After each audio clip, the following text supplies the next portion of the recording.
Feluda at least তিলোত্তমার কেসটা নিল। ফেলুদা আবার ফিরে এসেছেন আমাদের মধ্যে। হ্যাঁ, সেই পুরনো ফেলুদা। সবাই আছে, তোপসে আছে, আছে লালমোহন বাবু, আর তার সাথে যুক্ত হয়েছি আমি অনেক দূর থেকে।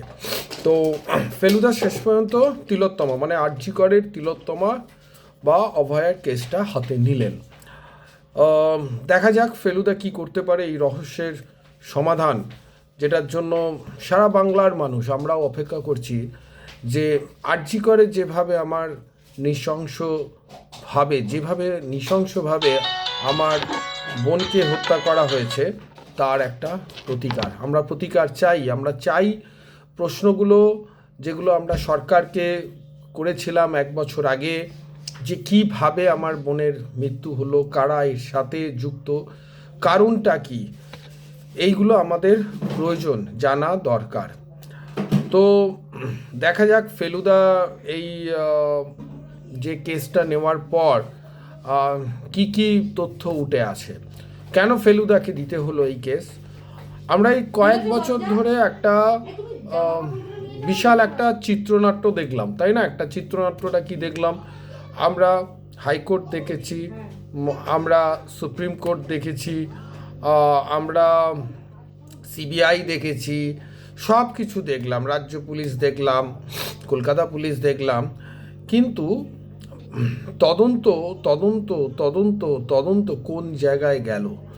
আলটিমেটলি ওই সঞ্জয় ছাড়া আর কাউকে খুঁজে পাওয়া গেল না। কিন্তু পোস্টমর্টম রিপোর্ট বলছে অন্য, ফরেন্সিক রিপোর্ট বলছে অন্য, অর্থাৎ ওর সাথে আর কেউ অ্যাসোসিয়েটস কেউ ছিল না, যেটা আমাদের কাছে একটা মানে সরকারের দেওয়া যে তথ্য সেটা সম্পূর্ণ গাঁজাখড়ি একটা তথ্য। তো চার্জশিট কি প্লেস করা হলো, তদন্ত শুরু হয়েছিল যে মেয়েটাকে, আমার বোনকে, মেয়েটা বলা ভুল, ক্ষমা করবেন, আমার বোনকে কিভাবে হত্যা করা হলো, এটাই ছিল আমাদের মূল তদন্তের যে উদ্দেশ্যটা।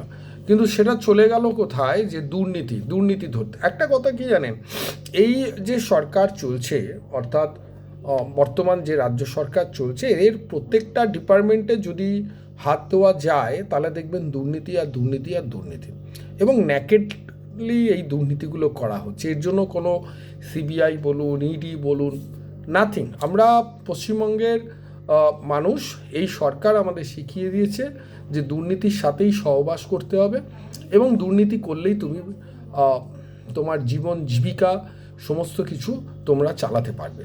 এটা নাথিং নিউ, প্রত্যেকটি জায়গায়। সামান্য একটা মেসি এলো, মেসিকে নিয়ে একটা ইভেন্ট করতে পারলাম না কেন? আমরা দেখেছি অরূপ বিশ্বাসের কি জড়াজড়ি। তো যাই হোক, মানে প্রত্যেকটা ইভেন্টে যদি এক একটা করে ধরি, তথ্য প্রমাণ দিয়ে যদি বলি যে এই 15টা বছর শুধু দুর্নীতি হয়েছে, এবং সবচেয়ে বড় কেলেঙ্কারি আমি বলবো সে শিক্ষা ব্যবস্থা। সেই শিক্ষা ব্যবস্থার আজকে রাস্তায় নামিয়ে দিয়েছে। এবং স্বাস্থ্য, শিক্ষার পর যে সাবজেক্টটা আসে সেটা হচ্ছে আমাদের স্বাস্থ্য। সেই স্বাস্থ্য ব্যবস্থায় আজকে আমাদের কোন জায়গায় দাঁড়িয়ে আছে, কারা এই অপরাধের সাথে যুক্ত ছিল, এর মধ্যে যে সমস্ত ডাক্তারদের নাম উঠে আসছে, তারা কি এই অপরাধের মধ্যে যুক্ত ছিলেন না ছিলেন না? যদি থেকে থাকেন, এবং যে সমস্ত ডাক্তাররা প্রাথমিক তদন্তে বেরিয়ে এসেছে তারা কিভাবে পাস করেছে, কোন কোন জায়গায় তারা ডিউটি করছে, সুতরাং পশ্চিমবাংলার মানুষের, পশ্চিমবাংলা বলাটাও ভুল, কেন এই পিজি বলুন, আরজি কর বলুন, এনআরএস বলুন, এখানে বাংলার বাইরেরও অনেক মানুষ আসেন যারা ট্রিটমেন্ট করাতে, তারা কি ট্রিটমেন্ট পাচ্ছেন?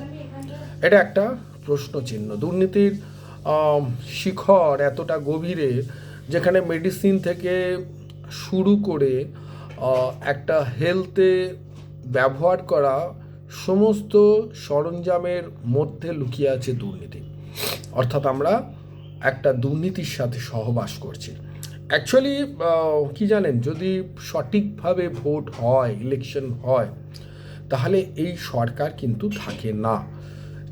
কিন্তু ওই বললাম যে অনেকে বলেন না যে 500 টাকা 1000 টাকায় মানুষ বিক্রি হয়েছে, না, একদম ভুল কথা। যেটা হচ্ছে যে ইলেকশনটা ঠিকমতো হয় না, আমরা ভোট দিতে পারি না, বা ভোট দিলেও সেই ভোটেতেও অনেক ম্যানিপুলেট করা হয়। আর সেই ম্যানিপুলেট হয় বলেই আজকে যে রানিং সরকারকে আমরা দেখছি তারা এখানে থাকছে। তো আমাদের মূল লেখা আমার যে ফেলুদা ও ফেলুদা 007 আমি নাম দিয়েছি। আর ফেলুদা কি আরজি করের তদন্তের কিছু গতি আনতে পারবে, বা ফেলুদা কি বার করতে পারবে যে আরজি কর যে ঘটনাটা ঘটে গেছে সেই ঘটনায় কারা কারা যুক্ত ছিল? এটা জানতে অবশ্যই আমার ফেসবুক বলুন বা ইউটিউব যারা দেখছেন তার ডেসক্রিপশানে বলুন যে প্রত্যেক দিন বা একটা সময়ের ইন্টারভ্যালে যে লেখাগুলো আসছে ফেলুদা 007 অবশ্যই পড়বেন, এবং কেমন হলো আপনার মতামতটাকে জানাবেন। এইটুকুনি আপনাদের কাছে আশা রাখলাম।